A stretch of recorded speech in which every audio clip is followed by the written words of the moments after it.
Mga kapatid, ang humiliya po ngayong araw ng Huwebes pong ito ay hango po sa babasahin kong ito.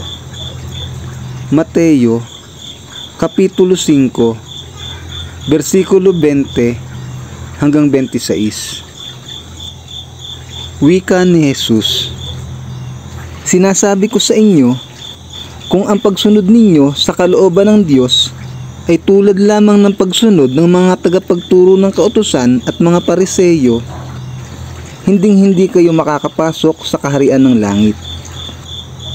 Ang katuruan tungkol sa pagkagalit.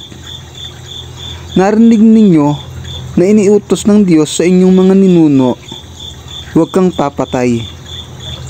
Ang sino man pumatay ay mananagot sa hukuman.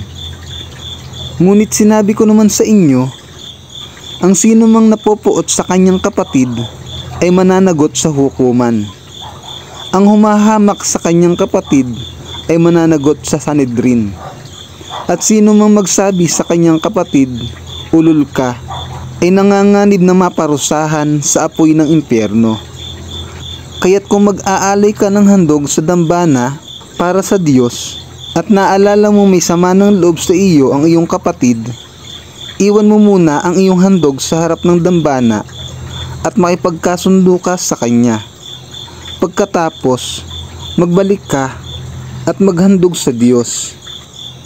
Kung may ibig magsakdal sa iyo, makipag-ayos ka agad sa kanya bago makarating sa hukuman ang iyong kaso. Kung hindi ay dadalhin ka niya sa hukom at ibibigay ka nito sa tanod at ikukulong ka naman sa bilangguan. Tandaan mo, hindi ka makakalabas doon hanggat hindi mo nababayaran ang kahuli-hulihang piso na dapat mong bayaran. Ang mabuting balita ng Panginoon. Pinupuri ka namin, Panginoong Hesukristo.